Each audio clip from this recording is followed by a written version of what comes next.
예수 그리스도의 종이요 야고보의 형제인 유다는 부르심을 받은 자, 곧 하나님 아버지 안에서 사랑을 얻고 예수 그리스도를 위하여 지키심을 받은 자들에게 편지하노라, 이렇게 말하고 있어요. 이 부분은 지금 편지를 받는 사람들에게 보내는 편지의 서문이자 인사말이에요. 그러니까 인사말은 뭐예요? 여러분 잘 있었습니까? 또 반갑습니다. 어떻게 지내십니까? 라고 하면서 그 안부를 묻는 거잖아요. 안부를 물으면서 어떤 것을 쓰냐면, 편지에는 편지를 받는 사람과 편지를 보내는 사람이 얼마나 친분이 있는가 라고 하는 이런 것에 대하여 기록하거든요. 근데 유다는 뭐라고 했냐면 이 편지를 받는 사람들을 향해서 이렇게 말해요. 부르심을 받은 자라고 해요. 부르심을 받은 자. 하나님으로부터 부르심을 받은 사람들이다, 이렇게 말을 하고, 또 두 번째는 하나님 아버지 안에서 사랑을 얻은 자다라고 말해요. 그러니까 하나님의 부름을 받은 자, 그리고 하나님의 사랑을 얻은 자, 그리고 세 번째는 뭐라고 말하냐면 예수 그리스도를 위하여 지키심을 받은 자라고 해요. 그러니까 이 인사말에 지금 편지를 받는 사람들을 향하여 세 가지 조건으로 당신들은 이렇게 믿음 안에 있는 사람입니다. 첫 번째는 부르심을 받아서 있고, 두 번째는 하나님의 사랑을 받아서 있고, 세 번째는 예수 그리스도를 위하여 지키심을 받아서 있다라고 그렇게 말하고 있어요. 그래서 저기 특히나 여기 중요한 부분을 저는 지키심을 받은 자라고 하는 것에 저는 조금 더 의미를 두고 싶어요. 우리는 보통 신앙은 내가 지킨다라고 생각하잖아요. 내가 믿음을 지킨다고 생각하고, 내가 믿음을 지키기 위해서 교회도 나오고 성경도 읽고 기도도 하고 그다음에 여러 가지 신앙생활도 내가 한다라고 생각하는데, 유다는 그렇게 생각하지 않고 여러분은 예수 그리스도를 위하여 지키심을 받은 자들입니다. 이 지키심을 받았다는 얘기는 다른 말로 말하면 뭡니까? 보호함을 받았다는 얘기죠. 보호. 여러분은 다른 사람들로부터, 미혹하는 자들로부터, 세상에 꿰는 영들로부터 여러분들은 보호함을 받아서 하나님께서 여러분을 이렇게 안아주시고 보호하셔서 다른 어떤 것들로부터 침입을 받지 못하도록, 어떤 것들로부터 해함을 받지 못하도록 하나님께서 여러분들을 이렇게 막고 보호해 주신다는 거예요. 우리가 엘리야 이야기를 읽어보면 엘리야가 갈멜산에서 크게 싸움을 하고 우상을 섬기는 선지자 850명을 죽이고 난 다음에 그가 실족해가지고 이제 너 죽여달라고 로뎀나무 밑에 있다가 하나님께서 보내서 모리아산으로 가죠. 그리고 모리아산에서 하나님을 만났을 때 그가 뭐라고 말하냐면, 주여 제가 뭐 열심히 턱심하고 어쩌고 막 이렇게 하면 다 죽고 나만 남았습니다, 이렇게 얘기해요. 근데 나만 남은 나도 잡아서 죽이려고 지금 찾고 있습니다, 이렇게 하나님 앞에 얘기해요. 그랬더니 하나님이 그 두 번째 하나님께서 엘리야에게 이렇게 말씀하세요. 뭐라고 했냐면, 너 말고도 내가 믿음을 버리지 않는 사람들을 7,000명이나 내가 보호하고 있다, 이렇게 말씀하셨어요. 그러니까 아합이라고 하는 악한 왕, 그리고 아합의 아내가 더 악하죠. 이 이세벨이 엄청 악한데, 그 엄청 악한 이세벨이 그 아합을 통하여서 다스리고 있는 북이스라엘에 우상에게 무릎 꿇지 않은 믿음을 지킨 사람 7,000명을 하나님께서 보호하고 계신다고 했어요. 그래서 저는 여기를 보면서, 아, 그렇구나. 이 유다가 예수 그리스도를 믿기 위하여 교회 안에 모여있는 이 사람들을 그때의 이 아합의 시대에 그 이세벨이라고 하는 독한 여자의 그 행포 속에서 하나님이 7,000명을 보호하셨듯이 이 사람들을 보호하고 계시는구나. 여러분 어떻습니까? 여러분들은 하나님이 여러분을 보호하고 있다고 생각하지 않으세요? 여러분의 신앙을 지키기 위해서 저와 여러분들이 신앙을 세상에 변질되지 아니하고, 저와 여러분의 신앙이 얼마든지 세상 가운데서 세상의 유혹에 빠져갖고 다른 길로 갈 수도 있어요. 뭐 잘못된 가르침을 쫓아서, 우리 한국에도 보면 자기가 하나님이라고 주장하는 사람들이 무려 300명단 넘게 있대요. 자기가 메시아라고 주장하는 사람도 여러 명 있고, 그리고 우리가 아는 우리 주변에 온갖 이단들이 있잖아요. 그런데 우리가 그런 이단에 빠지지 않고 내가 바른 믿음을 지키며 이 자리에 있다는 것 하나만으로 야, 나 대단해 라고 생각이 안 되고, 야, 나는 그런 유혹에 빠지지 않았구나 라고 하는 얼마나 다행스러운 것을 우리는 느낍니까? 우리가 보면 제가 아는 친척들도 이렇게 잘못된 이단에 빠져 있는 사람들이 있어요. 그래서 생각하면 저는 약간의 아찔함과 그런 안타까움을 같이 느끼는데요.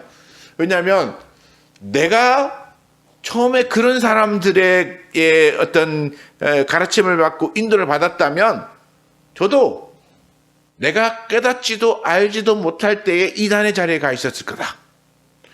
아니면 저도 저희 어머니가 저희 어릴 때 굿도 하시고 그 다음에 절에 가서 이렇게 이게 섬기기도 하셨어요. 뭐 이렇게 보살로 가면 저도 이렇게 절 행사에 따라가서 이렇게 잠깐 이렇게 절에 보면 인사하는 법이 있어요. 이래가지고 무릎 꿇고 엎드려서 이렇게 하고 다시 그다음에 고개를 숙인 다음에 손을 뒤집어 갖고 이렇게 살짝 이렇게 들어요. 이렇게 하면서 뭔가 올려드린다 뭐 이런 의미로 이렇게 절하는 법인데 그런 것도 저도 가서 배워봤어요. 그런데 제가 거기에 빠지지 아니하고 예수 그리스도를 믿게 됐다는 거죠. 그리고 바른 믿음을 가지고 이 자리에 서 있을 수 있게 됐다는 거예요. 이게 얼마나 다행인가. 그런데 제가 아는 다른 사람들, 제 친척뿐만 아니라 주변에 있는 사람들 중에 이 진리의 복음을 듣지도 못하고 이단에 빠지거나 다른 종교에 빠지거나 영적으로 지금 엉뚱한 자리에 가 있는 사람들이 꽤 많이 있다는 거예요.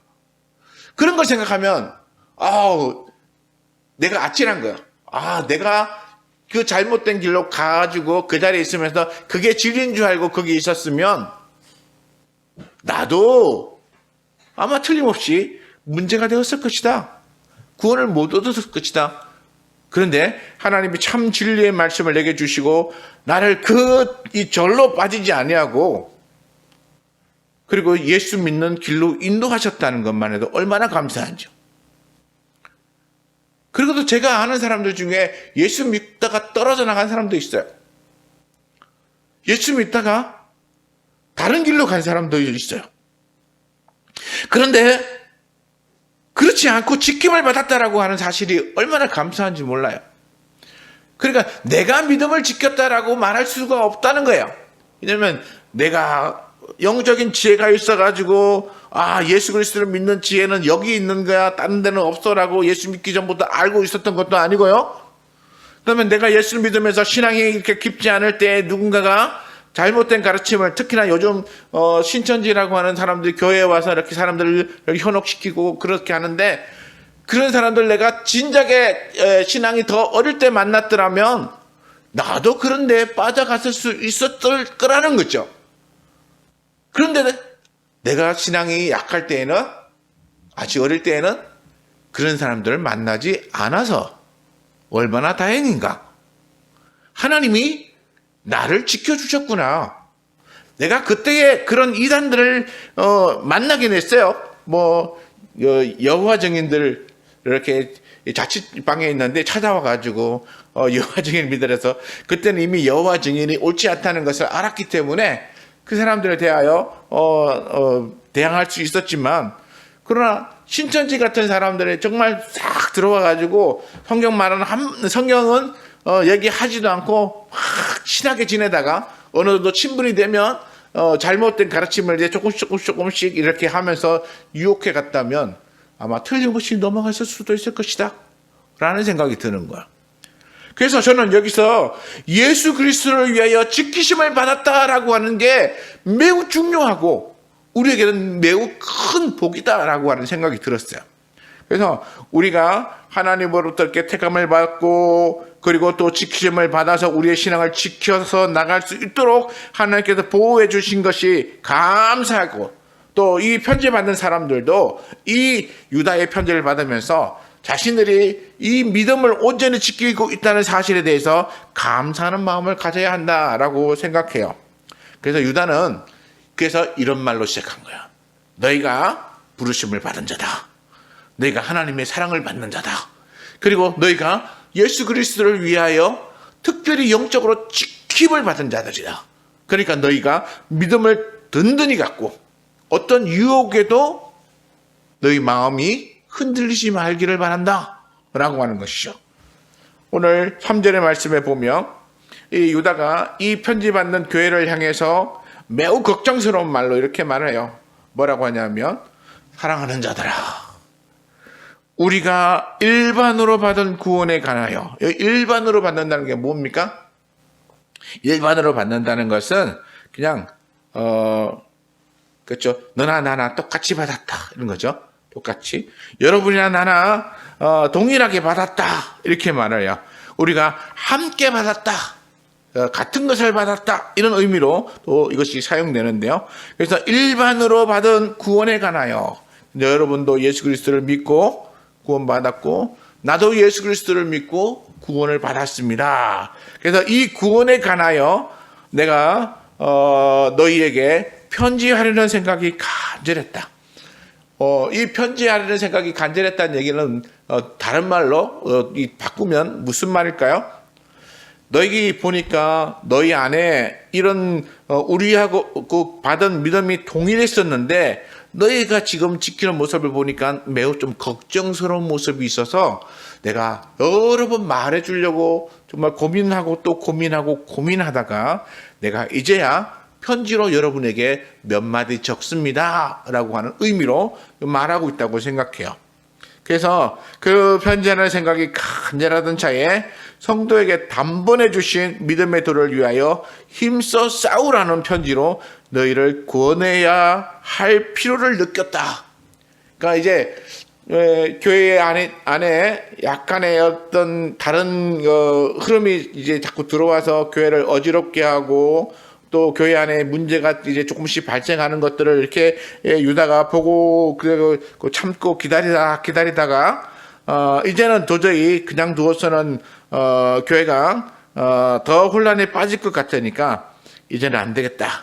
너희가 지난번에 받았던 정말 하나님이 주신 그 믿음을 힘써 지키라고 하는 내가 권면의 편지를 써보낼 수밖에 없어서 여러분에게 써보냅니다 라고 그렇게 편지합니다. 참 우리는 이 유다 같은 사람이 있다는 것에 대해서 감사해야 합니다. 왜냐하면 누군가의 신앙을 지켜보고 그 사람의 신앙의 문제에 대하여 이렇게 권면해 줄 수 있는 사람이 있다면 이게 매우 큰 힘이 되는 거예요. 요즘 우리 한국뿐만 아니라 전 세계적으로 점점 더 이렇게 사람의 이렇게 인식의 흐름이 어떻게 되냐면 타인의 일들에 대해서는 무관심해요.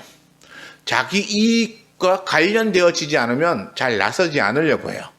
남의 일에 잘못 간섭하면 요즘은 이게 사생활 침해도 되고 잘못하면 명예훼손도 될 수가 있고 또 여러 가지 문제가 될 수 있는 소지가 많이 생겼어요. 옛날에는 그런 게 없었죠. 근데 요즘은 뭐 개인에 대한 침해 여러 가지 있다 보니까 그런 것들을 뭐 법으로 만들고 그러다 보니 오히려 그 법이 사람과 사람의 관계를 좀 더 깨트려 가지고 사람에게 내가 좋은 의도로 말해주고 싶지만 그러나 그걸 받아들이는 사람이 그 좋은 의도를 안 받아들이면 오히려 그게 관계를 깨트릴 뿐만 아니라 서로 간에 법적인 다툼이 될 수도 있는 여지가 많기 때문에 요즘은 이렇게 남의 문제에 쉽게 관여하고 나서고 하는 것들이 어려워요. 또 그렇게 안 하다 보니까 사람들이 개인화되기 시작하고 그리고 그 다음에는 이제 정이 좀 많이 메말라가죠. 그런데 유다는 교회 안에 문제가 있다는 것을 보고 내가 뭐라도 한마디 해서 이 성도들의 믿음을 바르게 세워줘야겠고 이 성도들의 믿음 가운데서 잘 이렇게 신앙생활을 할 수 있도록 권면해줘야 되겠다라고 하는 필요를 느껴서 그래서 내가 편지를 보낸다라고 말하고 있다는 것, 바로 이런 것들이 교회 안에 힘이 될 수 있고 또 교회 안에 약해진 사람들을 이렇게 끌어서 세울 수도 있고, 그리고 교회가 더 건강한 모습으로 그렇게 변모해 나가는 데 있어서 큰 도움이 될 수 있다고 저는 생각합니다. 그렇기 때문에 우리가 서로를 위해서 기도해주고 서로의 연약한 모습을 보고 기도와 더불어서 그 믿음을 세워주기 위하여 이렇게 권면하고 간구해주는 그런 모습들이 우리 교회 안에 더 많아야 할 것입니다. 한국 교회도 큰 교회 작은 교회 할 것 없이 교회 안에서 같은 믿음을 가지고 있는 것만으로도 서로에게 도움이 되어줄 수 있고 유익이 되어줄 수 있고 힘이 되어줄 수 있는 그런 일들이 좀 더 많았으면 참 좋겠습니다. 그래서 유다가 지금 이 편지 받는 사람들에게 너희 믿음을 위하여 내가 힘써 싸우라고 편지를 한다라고 그렇게 권하고 있는데요. 왜 이런 편지를 썼는가라고 하는 것을 4절에서 그 이유를 설명하고 있어요. 그 이유가 4절에 보니까 이렇게 나옵니다. 이는 가만히 들어온 사람 몇이 있음이라. 이 교회 안에 가만히 들어온 사람이 있다는 거예요. 아마 옛날 교회는 요즘 교회처럼 이렇게 등록하고 그 다음에 이렇게 뭐 주소 적고 이름 적고 전화번호 적고 이런 일이 없었던 걸로 제가 알고 있어요. 그러니까 그냥 믿음으로 이렇게 사람들을 모으고 하면 그냥 누구를 따라서 그냥 오는 거예요. 와서 등록하지도 않으니까 이렇게 가만히 들어올 수 있는 확률이 참 높죠. 우리 같이 작은 교회는 누군지 뻔히 보이니까 어쩔 수 없지만 대형 교회, 우리 옆에 있는 이 큰 교회만 가도 뭐 몇만 명이 되니까 어떻습니까? 그 중에 그냥 등록하지 않고 쭉 들어오는 사람들이 있어요. 저도 예전에 큰 교회에 등록하지 않고 몇 년씩 그냥 다녔던 적이 있거든요. 등록하지 않고 그냥 쭉 다닐 수 있어요. 근데 여기도 보면 이렇게 가만히 들어오는 사람, 누군지, 어디서 왔는지, 그 믿음의 시작은 어떻게 됐는지, 그렇게 그 모든 것을 알 수 없는 가만히 들어온 사람이 있어요. 그리고 이 가만히 들어온 사람이라고 하는 단어를 우리가 생각해 보면, 우리 한국을 어지럽히는 이 대표적인 이단이 하나 있죠? 신천지. 신천지 사람들이 어느 날 가만히 들어옵니다. 자기가 원래 어느 쪽 사람인가라고 하는 것을 밝히지도 않고, 그리고 자기는 그냥 딴 곳에서 믿음 생활하다가 그래서 교회를 옮기게 되어서 왔습니다. 뭐 이런 식으로 와요. 또는 누군가의 손에 이끌려서 와요. 그렇게 마치 우리처럼 건전한 교회에서 신앙생활하다가 오는 사람처럼 들어오거나 아니면 누군가의 손에 이끌려가지고 새신자인 것처럼 들어와요. 새신자인 것처럼. 그래서 뭐 새신자인 것처럼 들어오는데 물어보면 예전에 교회 생활을 좀 했습니다 이러고 뭐 찬송가 부르는 것도 잘 부르고 막 성경도 제법 잘 알고 막 그래요. 그래서 대단하다 이러고 하는데 나중에 보면 점점 더 이 사람이 이상한 데로 사람들이 이끌어갑니다. 보니까 가만히 들어온 몇 사람이 있다라고 하는 이 사람들의 모양도 그런 것 같아요. 교회 안에 가만히 들어왔어요. 자기의 정체를 밝히지 않아요. 자기가 어떤 신앙을 가지고 있는지 얘기하지 않아요. 그리고는 들어와서 어느 순간 어느 때가 되니까 뭔가 좀 다른 것을 이야기하기 시작하는 그런 모습이 이 유다서 안에도 보여지고 있다는 것입니다. 4절 말씀을 더 읽어봅니다.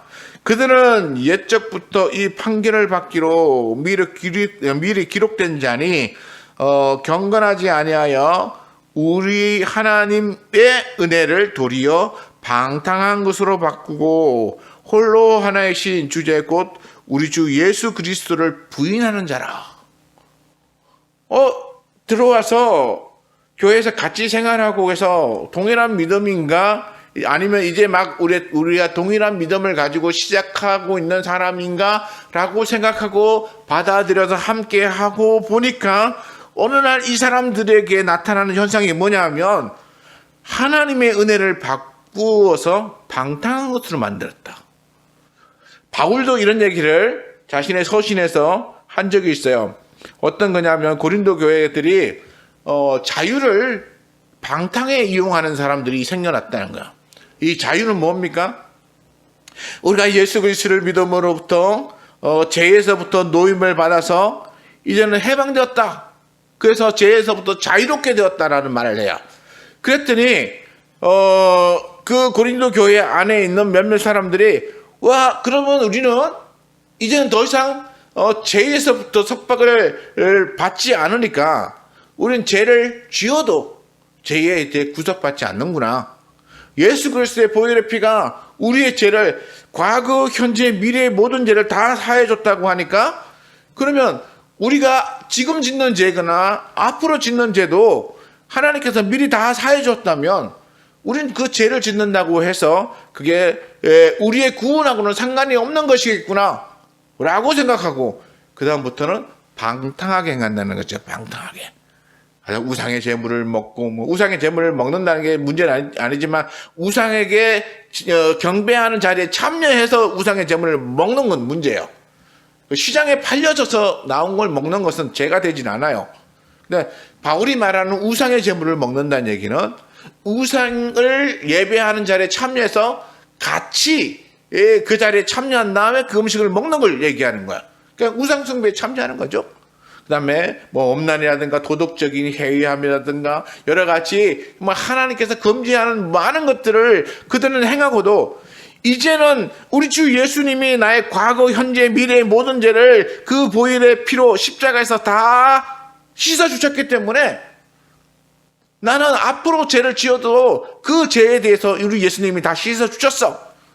그러니까 이제 그 죄로 인해서 나는 천국에 못 가는 일이 안 생겨라고 생각하는 거죠.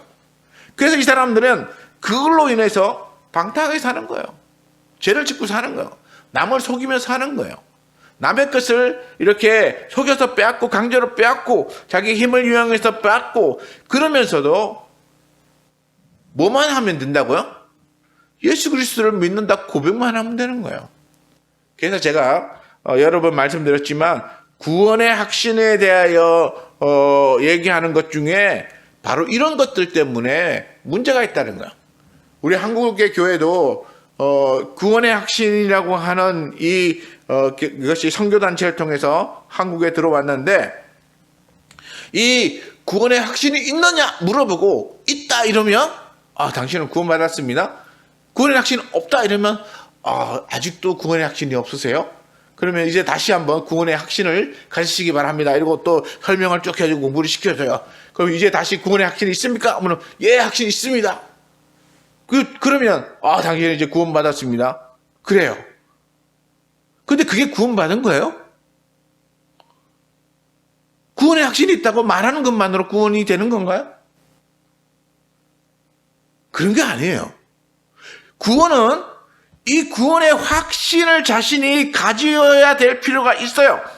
그것이 중요하다는 것을 알아요. 왜냐하면 내가 그걸로 인하여 믿음을 시작하고 앞으로도 그것을 지키며 나가겠다라고 하는 믿음의 확신을 근거로 두기 위하여 구원의 확신을 가져야 될 필요가 있어요. 그러나 구원의 확신이 있다는 것만으로 내 구원이 완성이 되는 게 아니에요. 구원의 확신이 있으면 확신 있는 사람다운 모습을 보여야 되는 것이죠. 내가 구원의 확신이 있습니다. 나는 이제 우리 주 예수님을 나의 구주로 믿었습니다. 라고 하는 그 말을 내가 한다면 그러면 내 말이나 행동이나 나의 삶 속에서 예수 그리스도를 나의 구주로 모시는 그런 삶의 모습이 드러나야 되는 거예요.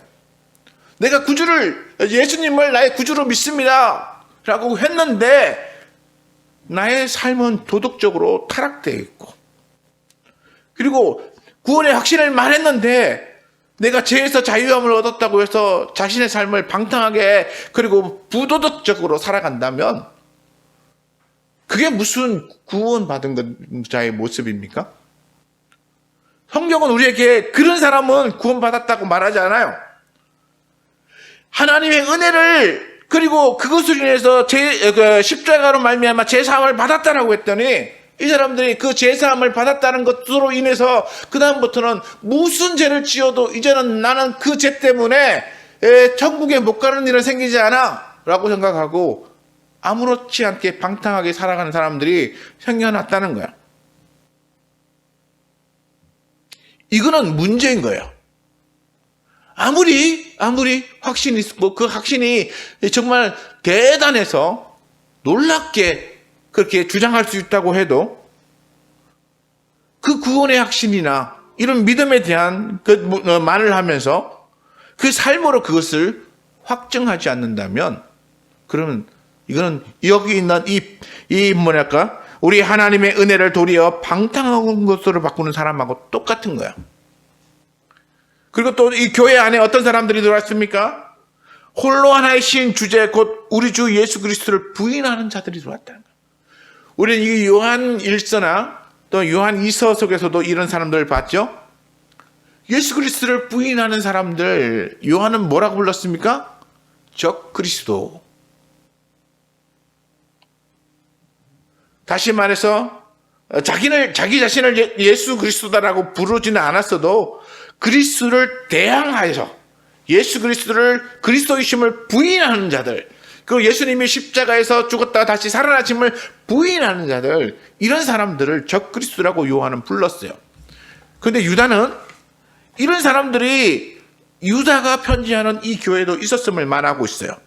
그래서 홀로 하나이신 주제 곧 우리 주 예수 그리스도를 부인하는 자, 예수님이 하나님의 아들이라는 걸 부인하고 예수님이 그리스도라고 하는 사실을 부인하고, 그리스도는 뭡니까? 우리 하나님께서 세상을 구원하라고 보낸 하나님의 사자라고 하는 거예요. 그리스도. 이 뜻은 기름을 부었다는 것은 하나님께서 그에게 기름을 부었다라고 하는데, 이 기름을 부은 것은 제가 이렇게 표현하면 좀 비슷할 것 같아요. 우리 예전에 저 어릴 때 참 재미있게 읽고 드라마도 보고 만화책에도 많이 나왔던 유명한 사람이 하나 있는데요. 어사방문수 있어요. 어사방문수. 여러분 기억하십니까? 어사방문수라고. 그래서 만화에 보면 나가서 이제 탄간오리들을 딱 이렇게 보면 마패를 딱 그 아맹어사 출도요 이러고 가는, 그 다음에 이제 포졸들이 막 뛰어가가지고 막 다리 붙잡아가고 포송줄로 묶고 난 다음에 이 사또는 네 죄를 알렸다 막 이러고 이제 막 거기서 이제 재판을 하죠. 우리가 예수 그리스도를 하나님이 보낸 사자라고 믿는 것은 아메거사가 마패를 가지고 나는 우리 임금님이 나를 이 땅 가운데 있는 탄간오리를 이렇게 징벌하고 나라의 어지러운 질서를 회복하라고 보낸 임금님의 사자야. 이 어사가 그거잖아. 임금님 할 때 어고, 그다음에 보냈다 할 때 이 사자거든요. 그러니까 어사는 임금님이 보낸 사람이야 라고 하는 뜻이에요. 이 그리스도는 바로 그거예요. 우리 하나님께서 이 땅에 구원을 주기 위하여 하나님께서 기름을 부어가지고 보냈어요. 방문수에게는 뭐예요? 마패를 줘서 보냈죠. 하나님께서 예수님에게 기름을 부어서 세상을 구원하라고 보낸 사람. 그런데 하나님이 예수를 그리스도로 보냈다는 사실을 부인하는 거예요. 하나님이 보낸 사람이 아니다는 거죠. 하나님이 보내서 하나님께서 이 땅 가운데서 구원을 주라고 하는 그런 메시아가 아니라는 거예요. 이런 사람들이 교회 안에 나타났다는 거예요. 그러니까 이 유다가 교회를 바라보면서 얼마나 걱정스러웠겠습니까? 처음에 조금씩 나타날 때는 말해야 되나 말아야 되나 고민을 했겠죠. 그런데 이런 일들이 점점 더 교회 안에 퍼지니까 유다도 도저히 내가 그냥 가만히 있어서는 안 되겠다. 그래서 3절에 이렇게 말하죠. 내가 간절하던 차에 성도에게 단번에 주신 믿음의 도를 위하여 힘써 싸우라는 편지로 너희를 권해할 필요가 느껴졌다. 이렇게 말해요.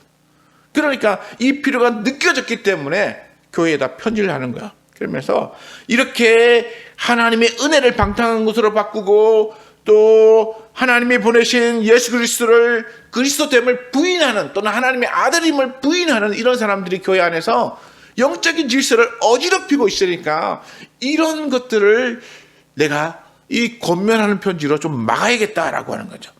왜요? 왜 막겠다고요? 막는 이유는 우리 1절에 나와 있습니다. 이 편지를 받는 사람들이 하나님으로부터 부름을 받은 자이고 아버지 안에서, 하나님 아버지 안에서 사랑을 얻은 자이고, 그리고 예수 그리스도를 위하여 찍힘을 받은 자들이기 때문에, 그래서 유다는 이 교회 사람들을 내가 편지를 써서 권면해서 이들이 예수 그리스도로 말미암아 보호함을 더 철저히 받아서 이렇게 유혹하고 방탕하게 만드는 이 사람들의 이 재단 가운데서부터 이렇게 구출해내겠다, 또는 구별해내야겠다라고 말해요.